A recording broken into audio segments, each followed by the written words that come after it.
I've seen the world, done it all, had my cake now. Diamonds, brilliant, and Bel Air now. Hot summer nights, mid-July. That's right, we're re-releasing an episode. My name's Sam. Andrew's gone. But we wanted to get some content out. Hey guys, it's Sam. And it actually is kind of mid-July, and it's not quite a hot summer night. It's actually comfortably cool. God bless. And things got a little crazy this week with us. Andrew's moving, he's working on a new show, and it just wasn't practical for us to get Baywatch out to the people this week. But don't worry, it will be coming soon. That being said, here is a pod we recorded in October for Hot Summer Nights, starring Timothée Chalamet. And I'm not actually sure why we covered this film in the dead of fall, as the saying goes. But yeah, this is a good episode. We have blind rankings. We have Timothée Chalamet talk. Timothée Chalamet. I'm told if we say Timothée Chalamet a certain amount of times that we'll get more likes. So Timothée Chalamet. And yeah, so enjoy, and we will be back with Baywatch. On a hot summer night, would you offer your throat to the wolf with the red roses? Will he offer me his mouth? Yes. Will he offer me his teeth? Yes. Will he offer me his jaws? Yes. Will he offer me his hunger? Yes. Again. Will he offer me his hunger? Yes. And will he starve without me? Yes. And does he love me? Yes. Yes. On a hot summer night, would you offer your throat to the wolf with the red roses? Yes! I bet you say that to all the boys.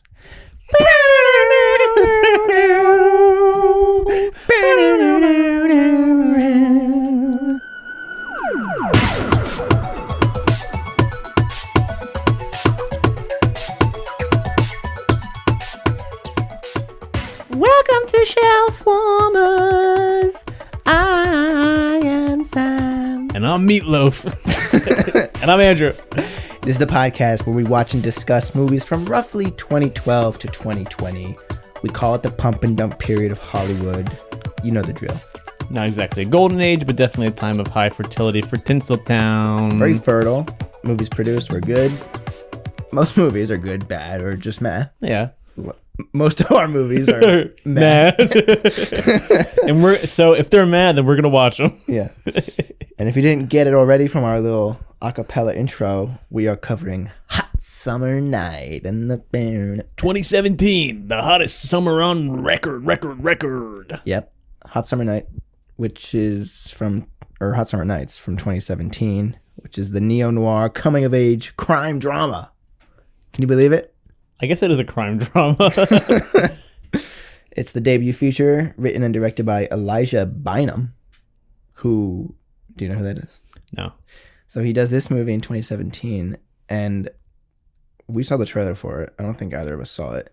He did Magazine Dreams. Oh, which now is... The now maligned. It got released, but it was picked up by Searchlight originally, and then because of the Jonathan Majors controversy, it never got actually released in theaters.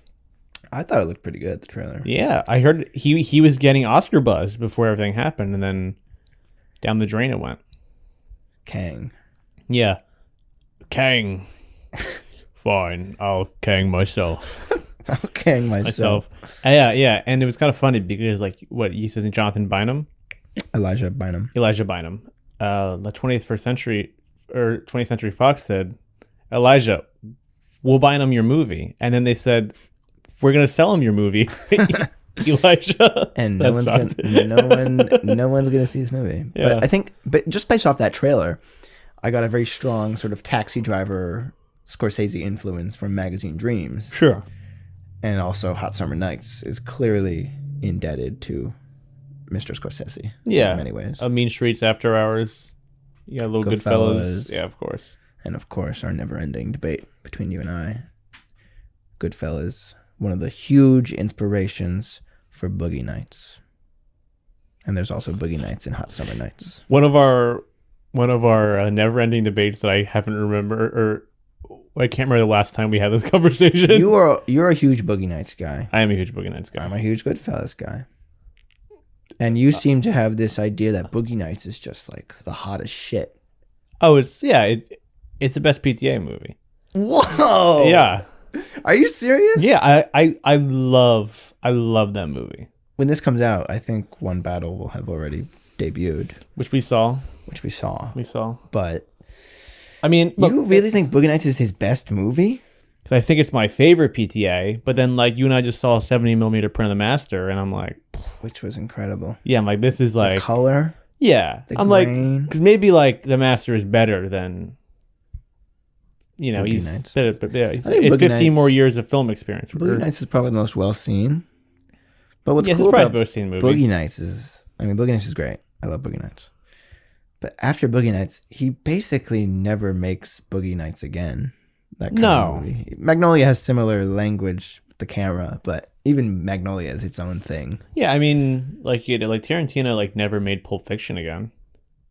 Right. Yeah. Spielberg ever made Jaws again? He kind of did. Many times, actually. but he's also like that good that he can just do another like. Did you hear that feature of the week flick about Tarantino when Tarantino saw There Will Be Blood? No. So Tarantino sees There Will Be Blood in 2007. I guess he just did Death Proof or whatever. Kill Bill had it wrapped up at that point.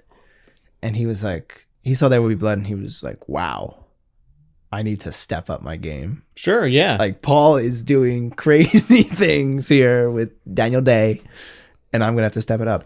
So then he does Inglourious Bastards. Yeah. Which is clearly Tarantino trying his hardest to make the best movie he can, and he does. Yeah. And that kind of sets up the rest of his trajectory. Similar to PTA, where There Will Be Blood to The Master to Inherent Vice. You can kind of see because then the trajectory there. And PTA just kind of does a loop back around, but it's a flex that he can still do Inherent Vice. Yeah. After spending so much time with like kind of period, like, you know, like drama. I guess dramas. Because his movies were all funny to me. Yeah.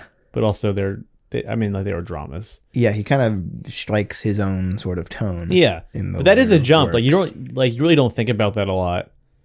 Him going from Hard Eight to Boogie Nights to Magnolia to Punch Drunk Love.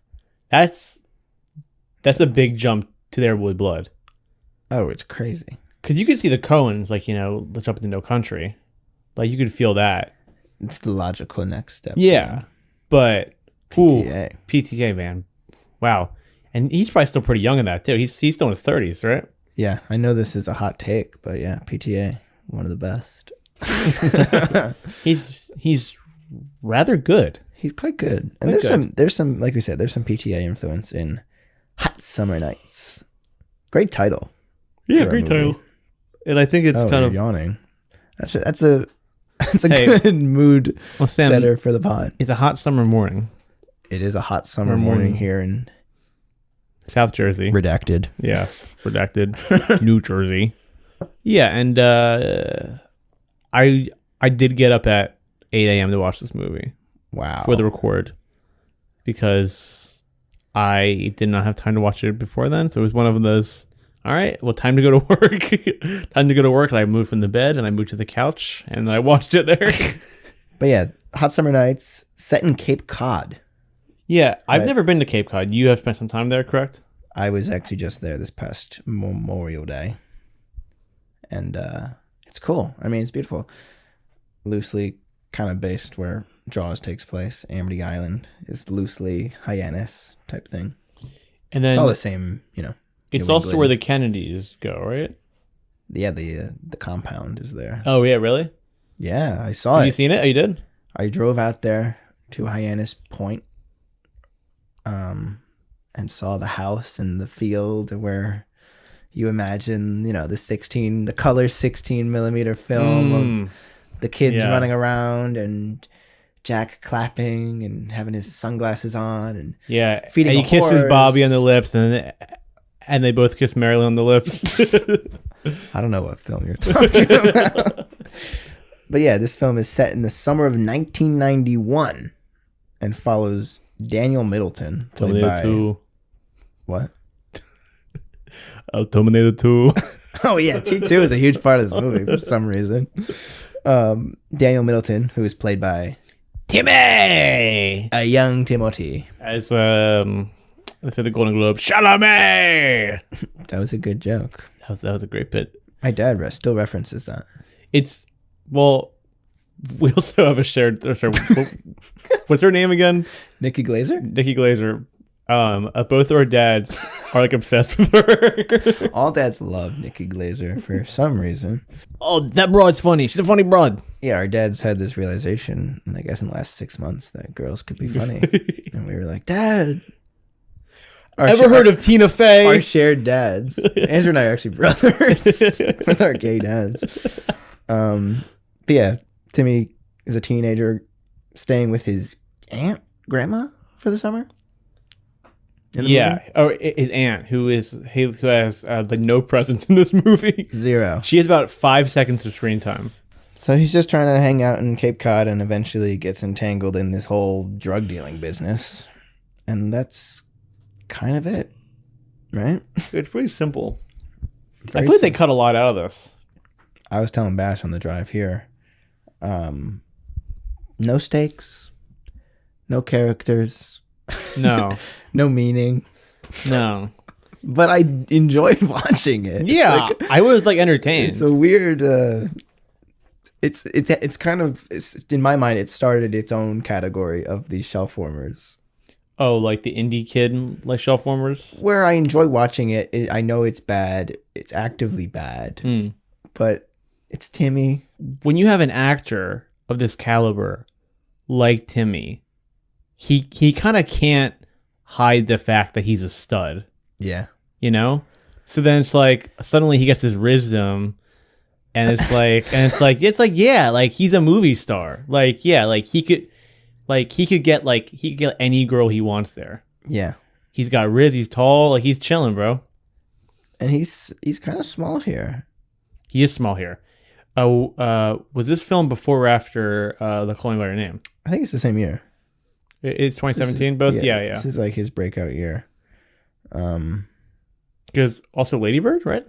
Lady Bird. I mean, I think Lady Bird. Wow. Lady Bird was probably so. I think I watched. Definitely, Lady Bird was first for me because he hit big that year. Wow. I mean, I don't know if I realized that those were both the same year. Also, he's been around for a while at this point. This movie's old. Yeah. He's always seen as the young guy still, but yeah, it's this was 8 years ago now. At this point, almost getting to 9 years now. It was fun this past year when Interstellar was in IMAX. Yeah, and everyone remembered that young Timmy that movie. Plays young Casey Affleck, which is a perfect casting. Yeah, they look identical, basically. Not a shelf warm, but I would love to do a revisit of Manchester by the Sea. I think we could let us know, listeners. I think we could make the case, guys. Let us know if you think we should cover the good movies on the show. Yeah, let us know in the comments. But yeah, he does Call Me by Your Name, which I remember seeing in the theater. I pirated it. I don't think my dad.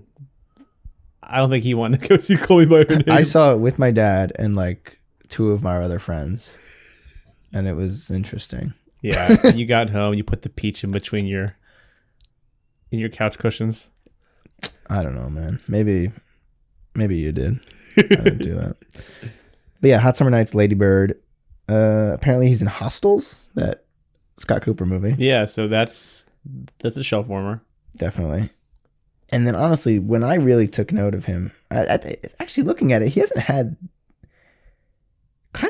his career doesn't actually really take off until kind of post-COVID. I mean, he's a star. Yeah, Dune. But, I mean, Beautiful Boy 2018. Did you remember that movie? I do remember that. That's also a shelf warmer, but I would do that. that movie, I saw that in the theater and bawled my eyes out. I've not seen it, but my dad came up to me after he watched it and was like, never do drugs. Wow, he felt like Steve Yeah. Carell. I would love to do something with Steve Carell soon. I think we could. Foxcatcher. I think we could do a Carell month. Because I watched the first episode of The Paper, and Hold for applause. And it's like fine, but I was like watching it thinking like, what a good performer he is, Steve Carell. And I'm like, he's not done a lot recently. I guess he's just raking in that Gru money. Yeah, he's just chilling. But I'm like, he is such a good performer. Well, no, you know what he was just in that we both loved was Four Seasons. Oh yeah, and he's great in Four Seasons, and the Asteroid City. Yeah. All right, so he actually has been around. I really like both those performances actually. But yeah, more respect on his name. But yeah, Timmy does the Woody Allen movie, A Rainy Day in New York. Yeah, and he feels like really good about that, right? He's always talking about how much he loves Woody. Gotta check off that box. He's on Club Random. He does The King, which is that Netflix movie where he has the funny haircut. Oh yeah. But at that point, he's fully embraced as a heartthrob. And then he really gives a fantastic performance as Laurie in Little Women the following year, 2019. Yeah. Which, at that point, he's rocking and rolling as a fully formed Timmy. Yeah, it's you really can't like overstate the impact of the Greta Gerwig and Luca Guadagnino had on like our generation of film student. Yeah, it's true. I mean, just looking at he's in Call Me by Your Name and he's in Bones and All later. Lady Bird, The Woman. I mean, which I'm kind of indifferent on Bones and All, but like love it. We did a rewatch of Calling by Your Name in the last like year or so. Good, really, really fucking good in a way that I didn't remember it from when I first watched it. So good. It's Definitely like holds up.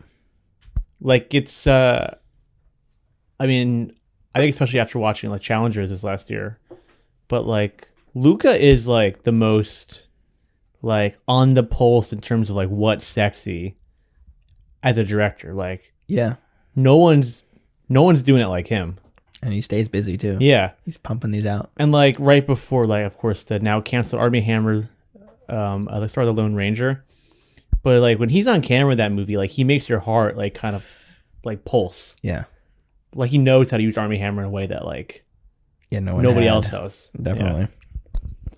Yeah, he does French Dispatch in 21, Dune Part 1, 21, Don't Look Up 21 in that little role. Oh yeah, that was basically like a. Ugh, remember that movie? Isn't he just like a kid who has sex with Jennifer Lawrence? Yeah, isn't that his whole role? Great. Bones and All, like we said. Oh, how can I forget about this? 2023, Wonka. Oh yeah, and it made like $600 million. I could not get through that movie. It's a tough watch. The highlight is like Keegan-Michael Key. He's doing this kind of voice. He's a chocolate addiction. Really? Yeah, and he gets like he keeps getting fatter from scene to scene. Oh, because he's in the pocket of the chocolate cartel. Yeah, what? With a good bit. So yes. By the end of the movie, he's like in a huge fat suit. Okay, Wonka reevaluation starts today. I just love Keegan-Michael Key. Dune Part 2, which I love. That was I loved seeing that for the first time in IMAX. I got chills when those things they have like the jetpacks and they're just like yeah, and it's like they're silhouetted with the orange background. And now they're doing Dune? They're not calling it Dune Messiah anymore, right? No, it's Dune 3. Dune Part 3, which people are freaking out about. Yeah, but he's a star now. I mean, what he got the Oscar nom for Complete Unknown? Fever Pitch last year. Not Fever Pitch, the Jimmy Fallon movie, but A Complete Unknown. Yeah. Where he plays Bob Dylan. Which is good. It's good. It's okay. It's solid. It's fun. It's good. It's not good. Yeah, bro. It's James Mangold. Like it's good. Mangold is fine. Fine. I feel like fine and good to me are like synonyms. I heard all about everyone's like Ford vs Ferrari. Odysseus. Ford vs Ferrari. Ford vs Ferrari. Gotta watch Ford vs Ferrari. Which he's also in. Yeah, he is. Who here has tales of James Mangold? James Mangold. Anybody know him? Competent director. That's it. Logan might be my favorite of his because I finally got around to watching Ford vs Ferrari. Fine. It's fine. Yeah, he's like a journeyman. And apparently a dickhead, we heard recently. We did hear that recently. Dial Destiny. Whew. Oh, God. See, he's done. Forget him. He's doing Swamp Thing, bro. You didn't know that? Jesus Christ. But yeah, then Timmy has Marty Supreme coming up, which I'm sure will be good. Yeah, looks good. So he's doing all right, the kid. Yeah. But we're here to humble him. He's dating a Jenner. Are they still rocking and rolling? Probably, I don't know. Why wouldn't they be? Yeah, of course. They're young and in love. Young and in love. They are funny together. Because, like, Timmy, he's cute, whatever. And she's beautiful. But together, it's like, what? Yeah. They look like classmates or something. Yeah. Like they were friends in high school. Yeah. They came over for Thanksgiving break and they kind of hooked up again. Yeah. Well, so earlier we talked about like PTA and the influence of PTA on this. Mm-hmm. Is it just the case now that every movie that involves drugs has to have a Boogie Night scene? I don't know. Have to do the Alfred Molina scene? There's two. I thought of... Did you think of a few examples? I thought of one other one. I didn't think of any other examples, but I was just watching the William Fichtner scene. I was like, okay, so they brought like this character actor in for a one role scene. Yeah. And there's a little bit of he's scary and they're not really sure and he's messing with them. And there's a kind of person in the background doing someone else, kind of adding an element of music to it. And I was like, it's literally it's like the bones of the Alfred Molina scene from Boogie Nights. It's a clear ripoff in Hot Summer Nights, where in the third act we have Tammy going off on this little side quest to go retrieve some cocaine. Not dissimilar to the Molina scene in Boogie Nights, I'm sure you all know. And in the Boogie Nights scene, it's great because the little kid's like throwing down the firecrackers, and it's just adding like every time the firecracker goes off, like Dirk Diggler's twitching. And actually, funny enough, Thomas Jane is in that scene. Who's in Boogie Nights as a scary Sergeant Calhoun, who actually ended up maybe being like my favorite character. Yeah, because he's kind of actually a character. Yeah. But in Boogie Nights, he's coked out and paranoid. So Mark Wahlberg. So it adds to it. In this, Timmy's like nervous, but you don't really know why he's nervous. No, he's kind of like a void of emotion. And then Fichtner's there and he's cool. He's doing his thing. Yeah. But it just feels so obvious that it's ripping off Boogie Nights. It's sort of distracting. Yeah. But then you look at something like Babylon. Sure. Yeah. Which is also very similar to Boogie Nights in more than just this one scene, but kind of as the pre and post type of structure of Boogie Nights and Babylon, where it's like you have the 70s fun, you have the silent era fun, and then the talkies happen. Yeah. Then the 80s happen. People also really came after Babylon for that. They're like, the rip off completely of Boogie Nights. And I never understood felt that. More like a ripoff. Babylon is 10 times more apeshit. Yeah. With the Tobey Maguire scene. Yeah. And has alligator and has genuinely has its own original. There's still like, oh shit, scary thing happens, but it's like so unique with the when they're sitting down with the guy and he's like, oh yeah, like how'd you get all this money so fast? He's like, oh well, I just made it. Like it's prop money. And what's his face? Diego Calva is just like, what? He like starts freaking out. And then they go down into the basement of Hollywood and it's like horrifying. And there's like, it's like a wet, sweaty place. Yeah. And Toby's like throwing the money at this crazy guy. And then a drop falls from the sweaty basement and the money Starts runs. to- yeah. Like, the ink starts to pour off the dollar, and that's when the shit really hits the fan. Love Babylon. Love Babylon. I just saw an interview with Margot Robbie where she was like, if you like Babylon, then you're my kind of film person. Hell yeah. Yeah. I like Margot Robbie. Are we going to go see Big, Bold, Beautiful movie? No. Probably not. They say it's bad. It's not an engaging trailer, and I love both those leads. Colin Farrell seems like a total, great guy. Oh, awesome. He seems amazing. Just, very nice. Yeah, he... You're invited whenever you want to come on, Colin. Hey, man, we're both from the... actually, all three of us from the Big Forehead tribe, so... Wow. You know what, Colin? You're sexy on both of us still. Does he have a big forehead? Yeah, he's a huge forehead. Really? I think his hairline's gone back a little bit in the most recent years, and it's more noticeable than it was back in Miami Vice. But it's I'm showing Andrew my forehead right now. Timmy's got a nice hairline. Yeah, Timmy's got a great everything. Yeah. So his dad dies, which is kind of the inciting incident of the plot. His dad dies, and his mom can't handle him because he's just sad and depressed. Yeah. And into the Karate Kid. The first scene we see him, he's sitting on the ground with some sort of karate band over his head, and he's like, I'm meditating. Which I really thought they were going to reference, because they were still making the Karate Kid movies. His name's Daniel. He kind of has a Ralph Macchio thing a little bit, and he's wearing the headband. I was like, Macchio.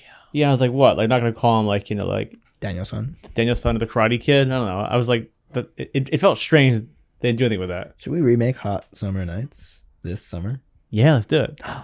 Next summer, actually. Yeah, next summer.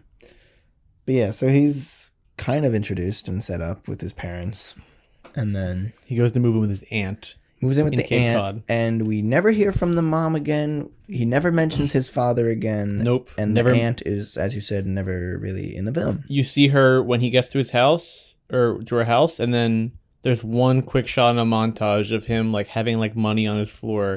He's selling so much drugs, yeah. And then his aunt tries to peek her head in, and then he slams the door on her. Yeah, there's not even the Boogie and then Nights she is scene exited from the movie where Derek's talking to his mom. He's like, "You don't know what I could do. You don't know how great I could be." There's not even that kind of emotional, groundwork laid down.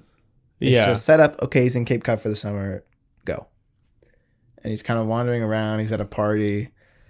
Because he's not one of the rich kids who are there for the summer, but also he's not a townie, so he really has no. He's lost. Yeah, he knows it's a community there, and it's a great shot of him when he gets to town, and all these rich couples are eating at a restaurant and enjoying themselves, and he's sitting in the dark corner of the restaurant looking sad. I do think the first half of this movie is much stronger. Oh yeah, than the second half. Yeah. Because I think it has the most in it that wasn't. I feel like the downfall is when it gets too crazy, and it has a lot of it chopped out. I feel like. Yeah, but the film does have voiceover. As we said, this is very much like a Goodfellas type voiceover, or Virgin Suicides even, or as you mentioned before we recorded. Oh yeah, it has the same opening as Weapons. There was a crazy thing that happened in my town, and nobody talks about it, but it was really crazy, and now I'm going to tell you the story. Hot Summer Nights. Makes Weapons seem really fucking dumb. No, it makes Weapons even better. Oh, okay. Which is an awesome movie, bro. It's an incredible movie. I'll watch it eventually. When it gets re-released, maybe 25th anniversary. I'll check it out. You'll be in a grave, bro. Will you visit me like Timmy visits his father? Yeah. But then a part of this voiceover is we get the kind of very Scorsese Boogie Nights thing where it's or even Wes Anderson, where it's we cut to all the townspeople and they're kind of looking directly into the camera and they're like, "Oh yeah, I know that kid." Yeah. And we're building up. Which is good. It works. It's funny. I like it on the page. I think whoever they got to be these kids are terrible in the movie. I liked it where it's the two kids in the diner and he's like, I heard he definitely killed a guy, and the little girl was like, oh well, he definitely fucking killed a guy. I do like that switch where they're like, and they all say the same thing. I also think it's funny because it's clearly like a 10-year-old kid or whatever, but he's doing like a Henry Hill voice. Yeah, a little bit, yeah. As far back as I can remember, and they're all just like, he killed a man. I heard he killed a man. Like, again, that's a cool hook to put in the beginning of the movie. It doesn't really pay off. Again, never really follows through. Like, you don't even really find out. Like, wait, did he? He beats the shit out of the one guy. Right. So then he kind of goes under the wing. Timmy goes under this guy's wing. Hunter Strawberry is his name. And he's like a local legend. He's a drug dealer. That reminds me of a name I feel like we had in another movie recently that we were like, oh, that's a good name. Strawberry. Oh, the Michael Shannon's name in... Oh, Bobby Monday. Yeah, Hunter Strawberry and Bobby Monday. Is there somehow related? Actually, what if Michael Shannon was playing Bobby Monday as the cop in the Cape Cod town in 1991? That would rock. Hunter Strawberry, you're not gonna get anything past me, buddy. Old Your expiration date's Monday. Bobby Monday. Bobby Monday.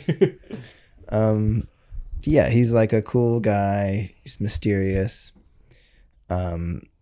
Timmy works at like a convenience store or whatever. And he also works at the gas station that's like attached to it. Yeah.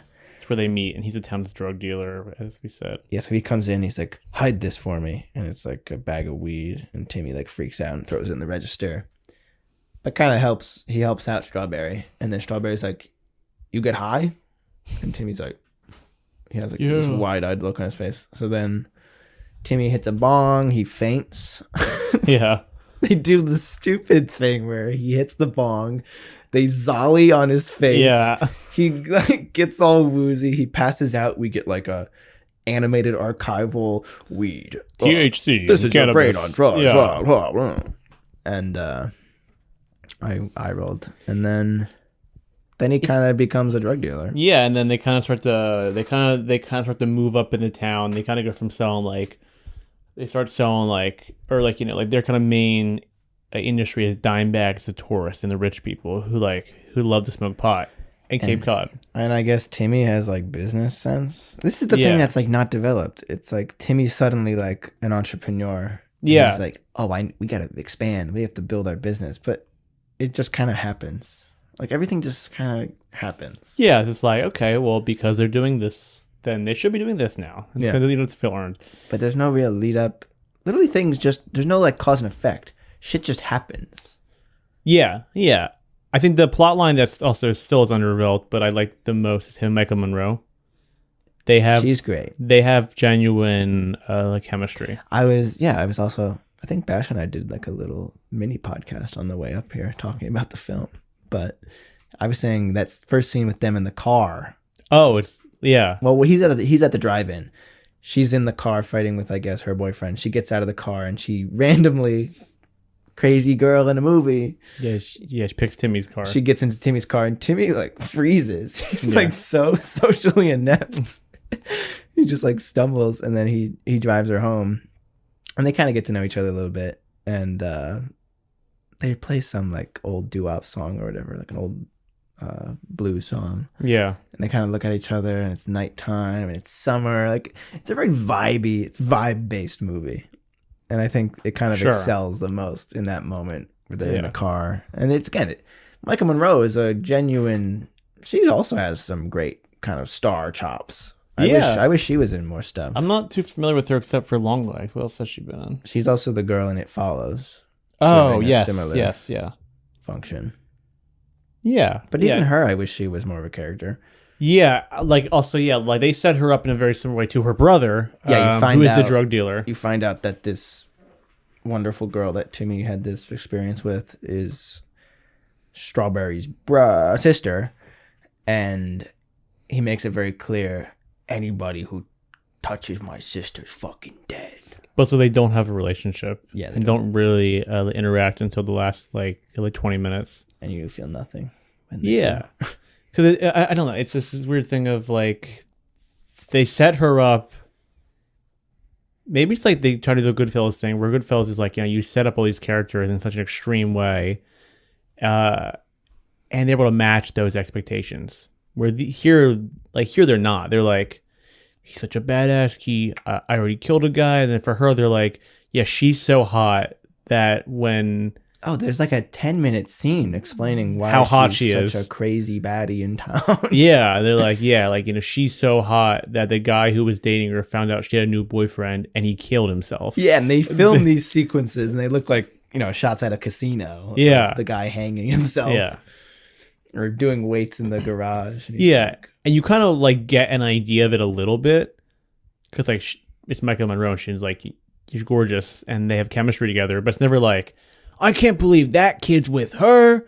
Like, what the hell? And like, she's with a guy too before her and Timmy get together, and he doesn't really seem to care that. Yeah. We'll be right back after this quick break. I'm gonna do a little bit of a blind ranking for you.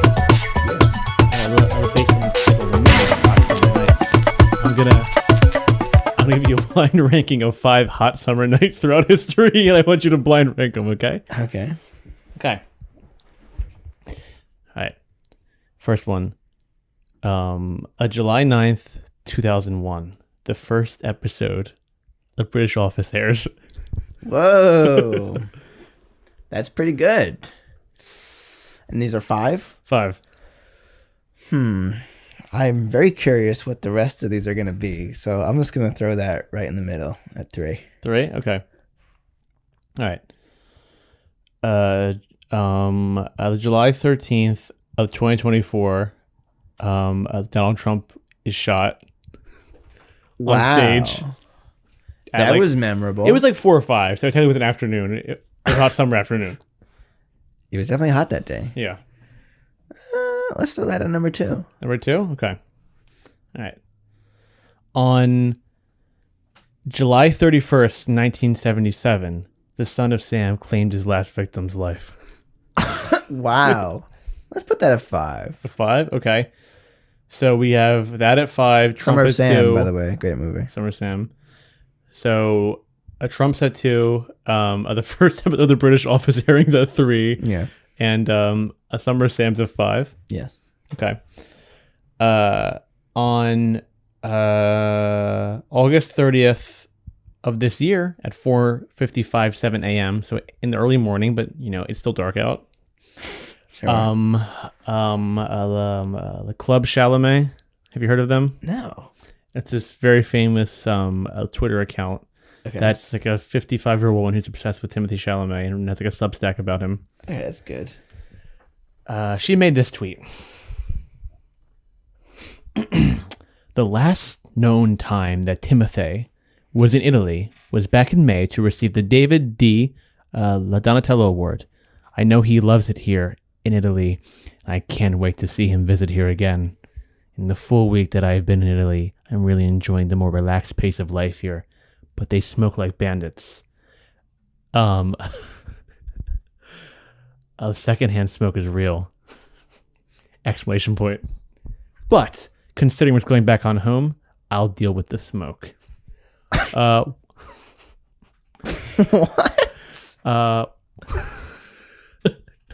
Sorry, the way this is written is crazy. One word of advice. If anything I post offends you or annoys you, just block me.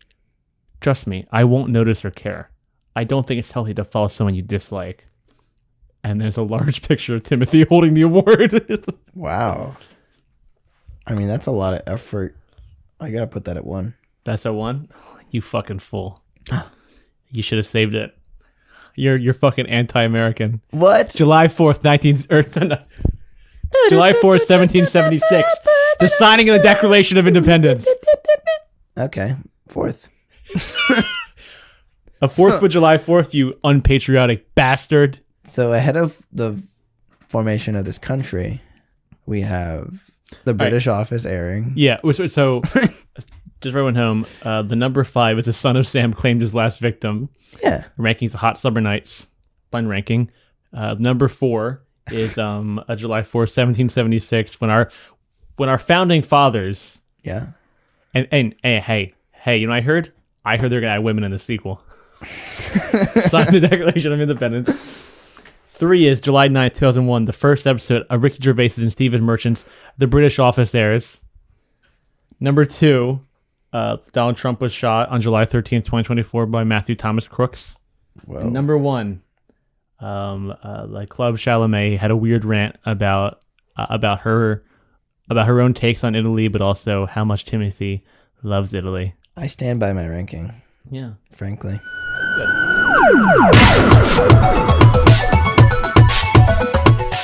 And if it was a better script, it honestly felt like a first draft to me. Like how the events play out, where it's like, okay, cool. Like I like this moment, but it's not really set up very well and doesn't have that impact. Like there's the big, the first kiss kind of scene where Timmy talks to her. He walks away.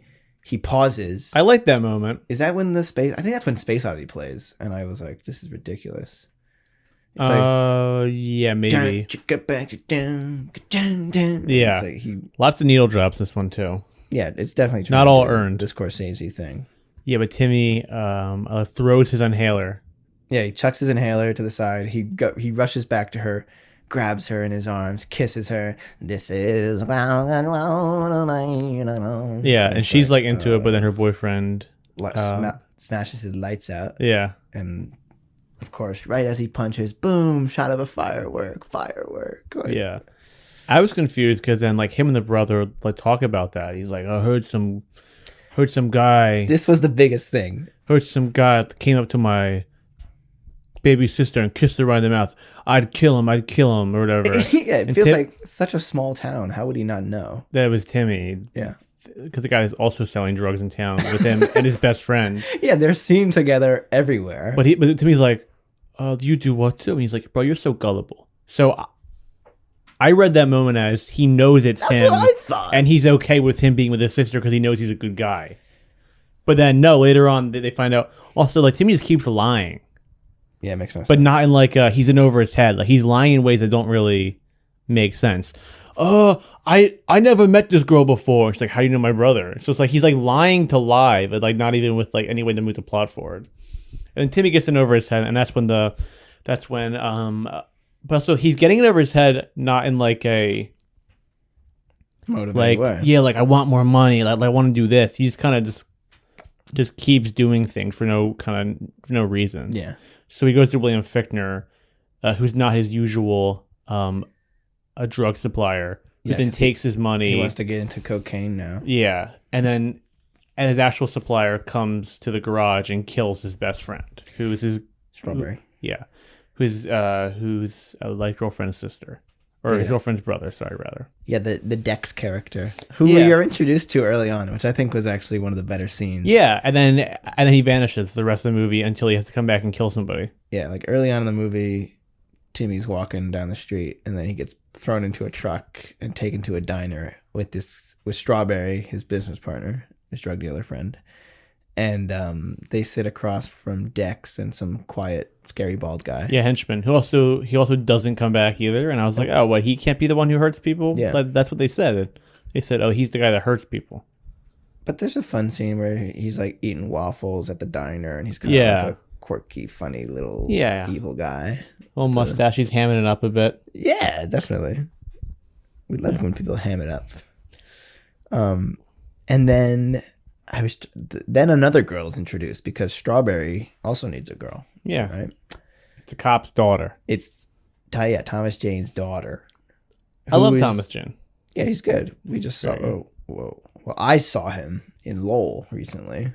Oh, yeah, true. You didn't see him in that. I did not see him in Lowell. I saw him in recently The Mist, which I like a lot. Oh, The Mist. But yeah, there's this clear Scorsese rip scene where he's looking at this girl in the diner and they play like the 60s girl pop music and it's the slow motion and he walks over and kind of smooth talks her and she's like, I have a boyfriend. He's like, no, you don't. And they immediately fall in love. Yeah. For, again, no reason. Well, yeah. Like it does do the romance well. I do like them. Yeah, it's fun to watch when they kind of meet and end up. There's a whole drive-in thing in this movie, like we said, which is kind of cool. Yeah, it's a fun element to it. and it was the same week Terminator 2 came out. Like the voiceover, Get the down. voiceover occasionally comes back. Yeah. I don't like the voiceover, and I don't think you need it. No, Get down. It's just clear pastiche. Yeah, and then Strawberry's like, "This is the best part, bro. Don't go." And it kind of ends, and like I said, the girl leaves town, the Michael Monroe leaves town, and you're like, okay, that's good for her. And her brother dies, and nobody really seems to have a reaction to that. Nope. I almost wish Timmy died. That's where I thought it was going. Yeah, and I would have preferred that. And like you let Strawberry be happy, because he doesn't really feel like tragic enough that he like deserves that death. Yeah, because then Timmy randomly leaves at the end too. Yeah, he's off on a motorcycle in a small desert town. I'm like, what? Like, I didn't think that character was heading in that direction. No, not at all. Yeah, and like Strawberry has a genuine 1-to-1, like with Thomas Jane. Thomas Jane's like, hey, your dad was heading in a bad direction, and he got me out. I want to do that for you too. Mm-hmm. Like like you're dating my daughter. Like I want you to be be a good guy. And Strawberry's like, I know where I'm headed. And I'm like, no, like you should like actually just take the job with him or whatever, or you just be a good guy. And I'm like, yeah, like, I want that guy to succeed. And they get shot in the head with Timmy's actions too. So it's not really like it was his actions that really like put him there. Also, what the fuck did Timmy do that was so bad? He met with another supplier. Great. So yeah, you killed for that. Yeah. Seems like a bit of an overreaction. I don't know. Yeah. I don't know the drug underworld of Yeah. Cape Cod in 1991, but It's probably not that severe. yeah. I feel like they'd probably like break the legs first. Not a lot of fun facts on this film. No. However, the third act does take place around Hurricane Bob, which is a real hurricane that hit, and it does seem like they use like real archival at the end, which I was also like, always cool to see. what's happening now? Like, wait, why are we pulling in this real horrible storm? But it just so happens that William Fichtner also appeared in The Perfect Storm, which is based on the true story about not the same storm, but the same season. Yeah, so in New England. Yeah, so he's playing the same character in this. You could think about it that way, yeah. But yeah, like we said, the Boogie Nights scene is also echoed in the third act. But yeah. Do you know what this movie opened up against? I kind of forgot to say that near the beginning. I feel like you forgot to say that the last 3 episodes. No, I did it for Bone Tomahawk. I don't think I did it for Premium Rush. All right, let's hear it. Well, also, because Premium Rush did not open against anything. Like it was like all people like were duds. scared. People were scared to go up against Premium Rush. It was all films I'd never heard of. But this opened them against the Teen Titans Go to the Movies. Didn't see it. It's fine. It's fun. And the Mission Impossible Fallout. Oh, Yeah. I was definitely there that weekend. But this is also like a direct TV film. I Like made a note about that. I didn't know where there was like this, blue globe forming in front of the movie, and I was like, is that direct TV? Warner Brothers, I thought at first, and I was like, oh no, it's actually Direct TV. Yeah. Hey, Sam, do you have a slate for this episode? Epic slate. Epic slate? Epic slate for Hit me this with it. episode. All right, so these are some hot summer night slate picks. As I mentioned briefly, The Virgin Suicides. Yeah. Which just has so much more juice. The Virgin Suicides weirdly does feel like the most like close comparison to this film. It does what this film wants to do, just so much better. So much better. And 20 years earlier. Also, it's Sophia's first film. True. This is this guy's first film. And Sophia just dunks on him pretty That much. movie's so, oh my God. Like, I just had a pit forming in my stomach to that whole movie. Like, it leaves you heartbroken. And it's beautiful. Ooh. Ed Lackman shot it, I believe, who's like Todd Haynes' guy. It just looks great. The colors.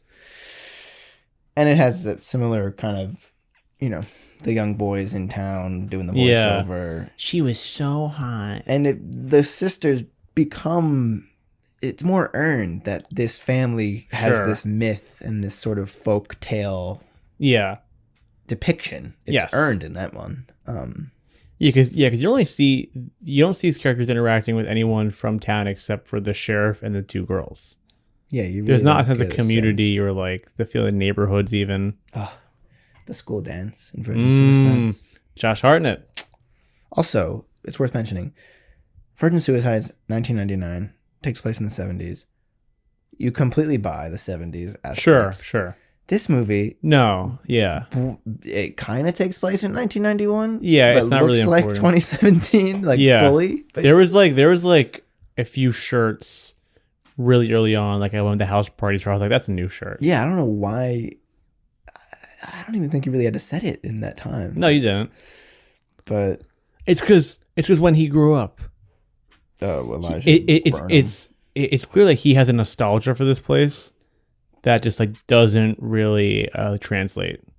Yeah, and it doesn't even really feel like Cape Cod or No. like Cape Cod has this very old feel. Yeah. Almost like this mid-century thing. And it's kind of cool how it lingers to today, actually. Did they actually shoot in Cape Cod? I think they shot it in Atlanta. I saw. That would feel right. But yeah, Virgin Suicides 1. Second, Yeah. Shot in Atlanta. I'm gonna pick The Wolf of Wall Street, which has this movie is trying to do the same style, Yeah. and Scorsese just perfects it in The Wolf of Wall Street. All the cutaways, all the shots in Wolf of Wall Street where the guys are just standing, like looking directly into the camera, the freeze frames, the whips, like it's all perfected in Wolf, and it's insulted in this movie. And finally, Dirty Dancing, 1987, which is also you've never seen Dirty Dancing? No. Oh, dude. Also a summer movie about one summer. Also a period piece made in the 80s, takes place in the 60s, and again does it so much better, and really has characters that are written. Sorry, folks. That have depth. Characters who have depth and stakes, and yeah, similar story of just like, one summer can change your life. One summer of love. Yeah, hot summer night and nothing. So now that we've sweltered and sweat, Yeah. I heard the Heat Miser was a part of this movie. Really? Yeah. And because they wanted it as hot as possible. It was like the anti-hit fight. They hired him on the set just to make sure that everybody was Hot. really toasty. Yeah. We sweat. Our acne's terrible right now. Yeah. All these hot summer nights. Back knee. Yeah. Back knee.